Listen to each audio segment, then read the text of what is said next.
ദൈവനാമത്തിന് മഹത്വമുണ്ടാകട്ടെ. നമ്മൾ ഇവിടെ വായിച്ചത് 29 സങ്കീർത്തനം അതിൻ്റെ 11 വാക്യമാണ്. യഹോവ തൻ്റെ ജനത്തിന് ശക്തി നൽകും. യഹോവ തൻ്റെ ജനത്തെ സമാധാനം നൽകി അനുഗ്രഹിക്കും.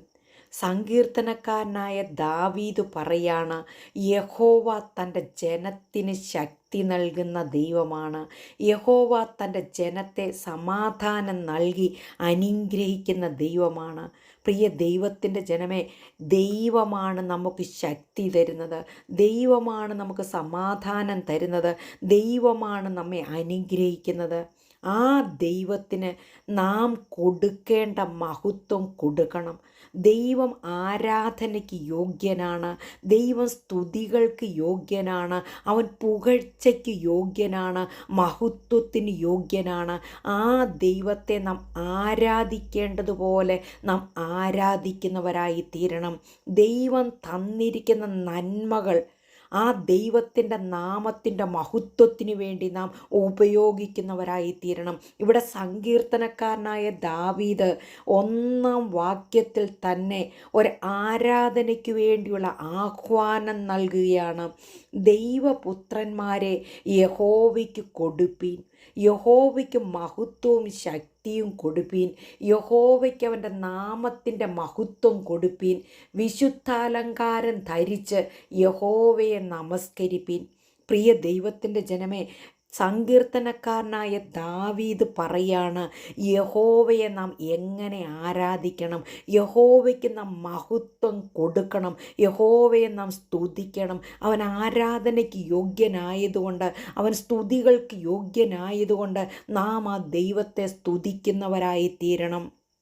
പ്രിയ ദൈവത്തിൻ്റെ ജനമേ, തൻ്റെ ജനത്തിന് ശക്തി നൽകുമെന്ന് ഇവിടെ സങ്കീർത്തനക്കാരൻ പറഞ്ഞിരിക്കുകയാണ്. ശക്തി ആർക്കാണ് വേണ്ടത്? ക്ഷീണിച്ചിരിക്കുന്നവർക്കാണ് ശക്തി വേണ്ടത്. ബലമില്ലാത്തവർക്കാണ് ബലം വേണ്ടത്. സമാധാനമില്ലാത്തവർക്കാണ് സമാധാനം വേണ്ടത്. ദൈവത്തിൽ ആശ്രയിക്കുന്ന ഒരു ഭക്തന് സമാധാനം നൽകി, ശക്തി നൽകി, ബലം നൽകി അനുഗ്രഹിക്കുന്ന ഒരു ദൈവം. ക്ഷീണിച്ചിരിക്കുന്ന അവസ്ഥയിലൂടെ കടന്നു പോകുന്ന ദൈവത്തിൻ്റെ മക്കളെ, ദൈവമാണ് നമുക്ക് ബലവും ശക്തിയും നൽകുന്നത്. ദൈവത്തിൽ ആശ്രയിക്കുന്ന ഒരു ഭക്തന് വേണ്ടി ആ ദൈവം ചെയ്യുന്നത് വലിയ വലിയ കാര്യങ്ങളാണ്. തകർന്നിരിക്കുന്നവർക്ക്, ക്ഷീണിച്ചിരിക്കുന്നവർക്ക്, രോഗികളായിരിക്കുന്നവർക്ക് ദൈവം വിടുതലും ശക്തിയും സമാധാനവും നൽകി നടത്തുവാൻ ശക്തനായ ദൈവമാണ്. നാം യെശയ്യാ പ്രവചനത്തിലേക്ക് വരുമ്പോൾ 40 അധ്യായം അതിൻ്റെ 29 മുതലുള്ള വാക്യങ്ങളിൽ നാം വായിക്കുന്നത് ഇങ്ങനെയാണ്. യെശയ്യാ പ്രവാചകനിലൂടെ ദൈവത്തിൻ്റെ പരിശുദ്ധാത്മാവ് അവിടെ പറഞ്ഞിരിക്കുകയാണ്, അവൻ ക്ഷീണിച്ചിരിക്കുന്നവന് ശക്തി നൽകുന്നു, ബലമില്ലാത്തവന് ബലം വർദ്ധിപ്പിക്കുന്നു. ബാല്യക്കാർ ക്ഷീണിച്ച് തളർന്നു പോകും, യൗവനക്കാരും ഇടറി വീഴും. എങ്കിലും യഹോവയെ കാത്തിരിക്കുന്നവർ ശക്തിയെ പുതുക്കും.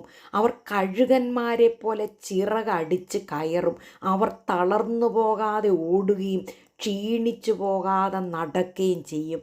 പ്രിയ ദൈവത്തിൻ്റെ ജനമേ, ദൈവത്തിൽ ആശ്രയിക്കുന്ന ഒരു ഭക്തന് ക്ഷീണിച്ചിരിക്കുന്ന അവസ്ഥയുടെ നടുവിൽ ദൈവം ശക്തി നൽകി അവനെ ധൈര്യപ്പെടുത്തും, ബലപ്പെടുത്തും, ബലം വർദ്ധിപ്പിക്കും. ബാല്യക്കാരൊക്കെ ക്ഷീണിച്ചു പോയേക്കാം, യൗവനക്കാരൊക്കെ ഇടറി വീണേക്കാം. എന്നാൽ നീ യഹോവയെ കാത്തിരിക്കുന്നു എങ്കിൽ, ദൈവത്തിൽ നിന്ന് ഈ ബലത്തിനു വേണ്ടി പ്രാർത്ഥിക്കുന്നു എങ്കിൽ, ദൈവത്തോട് നീ ആരാധന ചോദിക്കുമ്പോൾ, ദൈവത്തോട് നീ പ്രാർത്ഥിക്കുമ്പോൾ, ദൈവത്തിന് ആരാധനയും സ്തുതിയും മഹത്വവും കരേറ്റുമ്പോൾ അവൻ നിന്നെ ബലപ്പെടുത്തും, ധൈര്യപ്പെടുത്തും, ഉറപ്പിക്കും. ആ ക്രിസ്തുവാകുന്ന പാറമേൽ ഉറച്ചു നിൽക്കുവാൻ നീ തയ്യാറായാൽ നീ ക്ഷീണിച്ചു പോകത്തില്ല, നീ വാടി പോകത്തില്ല, നീ തളർന്നു പോകത്തില്ല. ആ ദൈവം നിനക്ക് സമാധാനം തരും, ആ ദൈവം നിനക്ക് ബലം തരും, ആ ദൈവം നിനക്ക് ശക്തി തരും. പ്രിയ ദൈവത്തിൻ്റെ ജനമേ, യെശയ്യാ പ്രവാചകനിലൂടെ ദൈവം പറയാണ്, അവൻ ക്ഷീണിച്ചിരിക്കുന്നവന് ശക്തി നൽകുന്ന ദൈവമാണ്. ക്ഷീണിച്ച അവസ്ഥയിലൂടെ കടന്നു പോകുന്നവർ എന്നെ കേൾക്കുന്നു എങ്കിൽ, നിരാശയുടെ അടിവാരത്തിലൂടെ നീ കടന്നു പോകുന്നുവെങ്കിൽ, നിരാശ മാറ്റുവാൻ കഴിവുള്ള ദൈവം, സമാധാനം നൽകുവാൻ കഴിവുള്ള ദൈവം, ശക്തി കൊണ്ട് നിന്നെ ബലപ്പെടുത്തുവാൻ കഴിവുള്ള ദൈവം ഇന്ന് നമ്മുടെ ഇടയിൽ വന്നിട്ടുണ്ട്. പ്രിയ ദൈവത്തിൻ്റെ ജനമേ, നാം ക്ഷീണിച്ചു പോകരുത്, നാം തളർന്നു പോകരുത്. നാം ആരാധനയിൽ മുന്നേറുവാൻ തയ്യാറായാൽ ദൈവം നമ്മെ അനുഗ്രഹിക്കുവാൻ ഇടയായിത്തീരും. പഴയ നിയമത്തിലേക്ക് നാം കടന്നു വരുമ്പോൾ സംഖ്യാപുസ്തകത്തിൽ നാം വായിക്കുന്നത് ഇങ്ങനെയാണ്: യഹോവയായ ദൈവം മോശയോട് അരുളി ചെയ്തത് എന്ന് തുടങ്ങി സംഖ്യാപുസ്തകം 6-ാം അധ്യായം അതിൻ്റെ 23 മുതലുള്ള വാക്യങ്ങളിൽ പറയുകയാണ്, നീ അഹരോനോടും പുത്രന്മാരോടും പറയേണ്ടത്, നിങ്ങൾ ഇസ്രായേൽ മക്കളെ അനുഗ്രഹിച്ച് ചൊല്ലേണ്ടത് എന്തെന്നാൽ, യഹോവ നിന്നെ അനുഗ്രഹിച്ച് കാക്കുമാറാകട്ടെ. യഹോവ തിരുമുഖം നിന്റെ മേൽ പ്രകാശിപ്പിച്ച് നിന്നോട് കൃപയുള്ളവനാകട്ടെ. യഹോവ തിരുമുഖം നിന്റെ മേൽ ഉയർത്തി നിനക്ക് സമാധാനം നൽകുമാറാകട്ടെ. പ്രിയ ദൈവത്തിൻ്റെ ജനമേ, പഴയ നിയമകാലത്ത് പുരോഹിതന്മാർ ജനത്തെ അനുഗ്രഹിച്ച് ചൊല്ലുന്ന വാക്യങ്ങളാണ് നാം അവിടെ വായിച്ചത്. അവിടെ പുരോഹിതന്മാർ അനുഗ്രഹിച്ച് പറയുമ്പോൾ ഇവിടെ ദാവീദ് പറയാണ്, യഹോവ തൻ്റെ ജനത്തിന് സമാധാനം നൽകുന്ന ദൈവമാണ്. യഹോവ തൻ്റെ ജനത്തിന് ശക്തി നൽകുന്ന ദൈവമാണ്. യഹോവ തൻ്റെ ജനത്തെ സമാധാനം നൽകി അനുഗ്രഹിക്കുന്ന ദൈവമാണ്. നമ്മുടെ ദൈവം അനുഗ്രഹിക്കുന്ന ദൈവമാണ്. നമ്മുടെ ദൈവം നമ്മെ ശക്തി കൊണ്ട് അരമുറുക്കുന്ന ദൈവമാണ്. പ്രിയ ദൈവത്തിൻ്റെ ജനമേ, നാം ദൈവസന്നിധി താണിരിക്കുമ്പോൾ, നാം ദൈവത്തോട് ചേർന്നിരിക്കുമ്പോൾ, നിന്റെ സമാധാനത്തെ കെടുത്തുവാൻ, നിന്റെ ബലത്തെ കെടുത്തിക്കളയുവാൻ അനേക പൈശാചിക ശക്തികൾ നിനക്കെതിരായി അലറുന്നുണ്ടായിരിക്കാം. എന്നാൽ നീ ദൈവത്തോട് പറ്റി നിൽക്കുവാൻ തയ്യാറായി തീർന്നാൽ, നീ ആരാധന വിട്ടുമാറാതെ ദൈവസന്നിധി എന്ന് പ്രാർത്ഥിക്കുവാൻ തയ്യാറായി തീർന്നാൽ, നിന്നെ ഏൽപ്പിച്ചിരിക്കുന്ന ശുശ്രൂഷ നീ നിറവടിയായിട്ട് നിറവേറ്റുവാൻ നീ തയ്യാറായി നിന്നാൽ, ദൈവം നിന്നെ കൈവിടത്തില്ല, ദൈവം നിന്നെ ഉപേക്ഷിക്കത്തില്ല. ദൈവം നിന്നോട് കൂടെ നിന്ന് നിന്റെ ഭയത്തെ മാറ്റി നിനക്ക് ബലം തന്ന് ധൈര്യം തന്ന് അത്ഭുതകരമായി നിന്നെ ഓടിക്കുവാൻ, മുന്നോട്ട് നയിക്കുവാൻ ശക്തനായ ദൈവമാണ് നമ്മുടെ ദൈവം. അതുകൊണ്ട് നാം ഭയപ്പെട്ടു പോകരുത്, ക്ഷീണിച്ചു പോകരുത്. പ്രശ്നങ്ങൾ വരും, പ്രതികൂലങ്ങൾ വരും. നിന്റെ ശക്തി നിനക്ക് നഷ്ടപ്പെട്ടു എന്ന് തോന്നുന്ന അവസരങ്ങൾ നിന്റെ ജീവിതത്തിൽ ഉണ്ടായേക്കാം. എന്നാൽ അതിൻ്റെ നടുവിൽ നിന്റെ കൂടെ നിൽക്കുന്ന ദൈവം ആദിയും അന്ത്യവും അറിയുന്നവനായ ദൈവമാണ്. സർവ്വചരാചരങ്ങളെയും സൃഷ്ടിച്ചവനായ ദൈവമാണ്. ഈ 29-ാം സങ്കീർത്തനത്തിലേക്ക് നാം കടന്നു വരുമ്പോൾ അതിൻ്റെ നടുവിൽ സങ്കീർത്തനക്കാരനായ ദാവീദ് അനവധി കാര്യങ്ങൾ പറയുന്നുണ്ട്.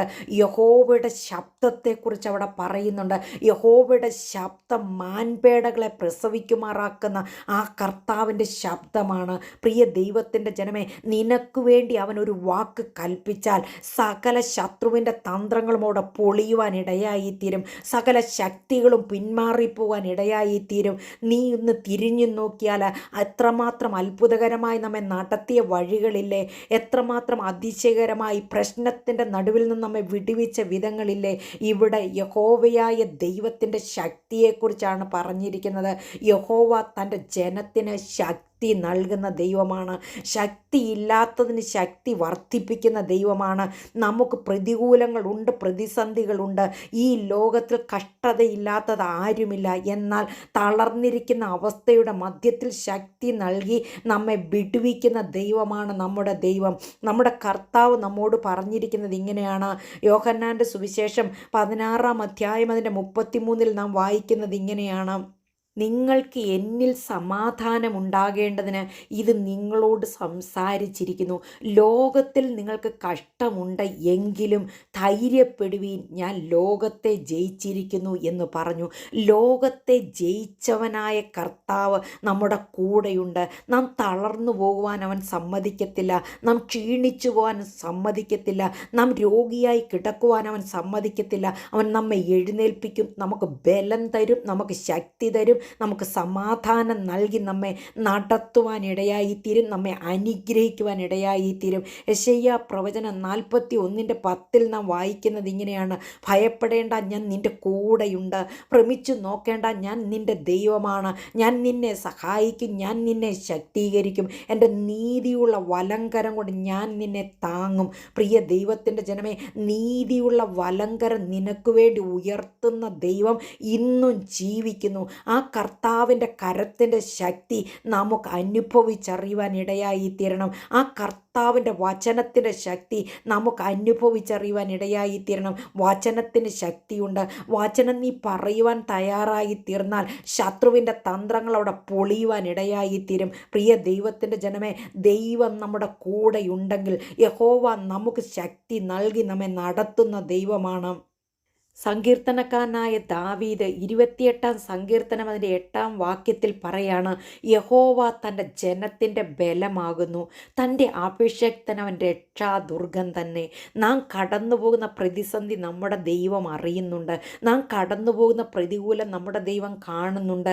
തൻ്റെ ജനത്തിൻ്റെ ബലമായി, തൻ്റെ അഭിഷേക്തന് രക്ഷാദുർഗമായി ആ കർത്താവ് ഇറങ്ങി വരുവാൻ ഇടയായി തീരും. അതുകൊണ്ട് പ്രിയ ദൈവത്തിൻ്റെ ജനമേ, നാം ക്ഷീണിച്ചു പോകരുത്, നാം തളർന്നു പോകരുത്. നാം നമ്മുടെ ദൈവത്തെ മുറുകെ പിടിക്കുവാൻ ഇടയായിത്തീരണം. ദാവീദ് തൻ്റെ പ്രതിസന്ധിയിൽ മുഴുവൻ ദൈവത്തെ മുറുകെ പിടിച്ചു.